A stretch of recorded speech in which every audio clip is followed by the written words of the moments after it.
पैगंबर बनने से पहले हज़रत मोहम्मद सल्लल्लाहु अलैहि वसल्लम की ज़िंदगी कैसे एक ख़ास तैयारी का सफ़र बनी, आज की इस गुफ्तगू में हम यही जानने की कोशिश करेंगे। ये कहानी है कि किस तरह मुश्किलात, किरदार और तकदीर ने मिलकर तारीख़ के सबसे बाअसर शख्स को तश्कील दिया। तो आइए हम इंसानी तारीख के उस मोड़ पर वापस चलते हैं। ये सिर्फ एक फर्द की कहानी नहीं है, बल्कि ये उस दौर का आगाज है जिसने दुनिया को हमेशा के लिए बदल कर रख दिया। तो कहानी शुरू होती है एक यतीम के सफ़र से। हज़रत मोहम्मद सल्लल्लाहु अलैहि वसल्लम का बचपन गहरे नुकसानात से भरा था, और यही वो बुनियाद थी जिस पर उनका गैर मामूली किरदार तामीर हुआ। सोचें ज़रा, कितनी तेज़ी से उन्होंने अपने सबसे करीबी रिश्तों को खो दिया। पैदाइश से पहले वालिद, 6 साल की उम्र में वालिदा और फिर 8 साल की उम्र में दादा भी चले गए। हर नुकसान उन्हें दुनियावी सहारों से जैसे दूर करता जा रहा था, जो शायद एक बड़े मंसूबे का हिस्सा था। इन वाक़यात की एक बहुत गहरी रूहानी तशरीह भी की जाती है। माखिज़ बताता है कि ये सब कुछ जैसे इलाही तौर पर तरतीब दिया गया था, गोया उन्हें ये पैगाम दिया जा रहा हो कि मैं ही तुम्हारा वाहिद सहारा हूँ। तो मतलब ये हुआ कि बचपन की हर एक मुश्किल, हर आजमाइश असल में एक मकसद रखती थी।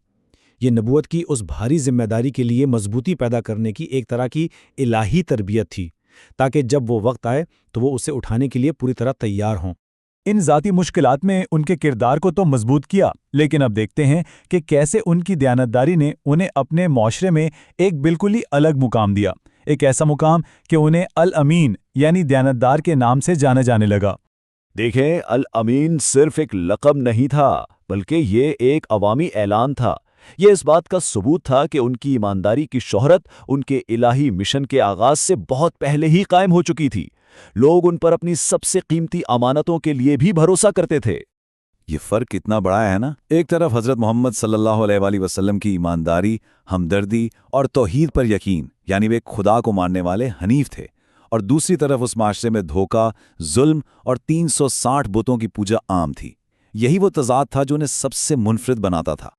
और फिर उनके उसी किरदार ने एक बहुत अहम रिश्ते की बुनियाद रखी। हज़रत खदीजा रज़ियल्लाहु अन्हा से उनकी शादी सिर्फ एक ज़ाती ताल्लुक़ नहीं था, बल्कि एक ऐसी ताकतवर साथी का साथ था जिन्होंने उनकी दियानत को पहचाना और बाद में उनके मिशन में उनका सबसे बड़ा सहारा बनी। और अब हम पहुंचते हैं कहानी के सबसे अहम, सबसे बड़े मोड़ पर। पहली इलाही वही का वो लम्हा जिसने न सिर्फ उनकी ज़िंदगी बल्कि दुनिया की तारीख को हमेशा के लिए बदल दिया। ये सब अचानक नहीं हुआ, बल्कि ये एक गहरी रूहानी ज़रूरत का नतीजा था। मक्का का जो माशरती और रूहानी ज़वाल था, वो उन्हें अंदर से बेचैन कर रहा था, जिसकी वजह से वो माशरे से अलग होकर सच्चाई की तलाश में निकल पड़े। तो वही का ये रास्ता बड़ा पुरसुकून और सोचा समझा था। पहले कोहे नूर का सफ़र, फिर गारे हिरा में क़याम, और वहाँ एक गहरी खामोशी। ये तन्हाई और गौर व फिक्र के लम्हात ही थे जो उस अजीम व शान लम्हे की राह हमवार कर रहे थे। और फिर उसी गहरी खामोशी में एक आवाज़ गूंजती है, एक ताकतवर हुक्म। फरिश्ता जिब्राइल अलैहिस्सलाम का ज़ुहूर चौंका देने वाला था, और उनका पहला हुक्म इक़रा यानी पढ़ो, तारीख़ का रुख बदलने वाला था।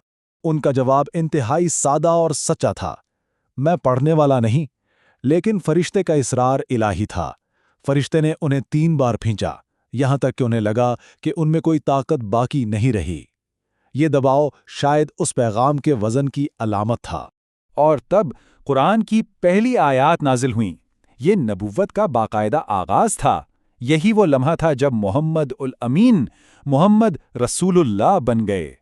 अब सोचें, इस अजीम वाक़े के बाद का आलम, खौफ और बेयकीनी। गार से वापसी पर उन्हें जिस पहली और सबसे अहम हिमायत की ज़रूरत थी, वो घर पर ही उनका इंतज़ार कर रही थी। इस लम्हे की शिद्दत को देखें। एक तरफ उनका शदीद खौफ था, और दूसरी तरफ हज़रत खदीजा रज़ियल्लाहु अन्हा का फौरी और गैर मुतज़लज़िल यकीन। उनके अल्फाज, अल्लाह आपको कभी नुकसान नहीं पहुंचाएगा, वो पहली मजबूत ढाल बने जिसने खौफ को सुकून में बदल दिया। हज़रत खदीजा ने सिर्फ तसल्ली ही नहीं दी, बल्कि वो उन्हें अपने आलिम कज़न वर्का बिन नौफल के पास ले गईं। वर्का ने इस तजुर्बे की तस्दीक की। उन्होंने ना सिर्फ इसकी इलाही नोयत को पहचाना, बल्कि आने वाले शदीद तनाज़ों की पेशीनगोई भी कर दी, ये वाज़े करते हुए कि ये रास्ता आसान नहीं होगा। इस तस्दीक के बाद ईमान लाने वालों का पहला बहुत छोटा सा लेकिन इंतहाई अहम ग्रोह बना। सिर्फ 3 अफराद, लेकिन उनकी अहमियत बहुत ज़्यादा थी। और ये कौन लोग थे? उनका सबसे करीबी, सबसे काबिल एतमाद हल्का, उनकी अहलिया, उनका चचाजाद भाई और उनका बेहतरीन दोस्त। ये इस बात की अलामत है कि पैगाम सबसे पहले उन लोगों के दिलों में उतरा जो उन्हें सबसे अच्छी तरह जानते थे। तो बस एक खुफिया मिशन का आगाज हो चुका था। एक ऐसा पैगाम जो ताकतवरों को चैलेंज करने वाला था, मजलूमों को तसल्ली देने वाला था और हाँ, दुनिया को बदलने वाला था। एक खामोश इनकलाब की बुनियाद रखी जा चुकी थी। तो हम इस तज्जिए को उसी गहरे सवाल पर ख़त्म करते हैं कि आखिर ऐसा क्यों होता है कि जब भी कोई बड़ा तब्दीली लाने वाला ख्याल सामने आता है तो उसकी मुखालिफत ज़रूर होती है। ये इस कहानी का मरकज़ी नुक्ता भी है और इंसानी फितरत के बारे में एक हमेशा रहने वाला सवाल भी।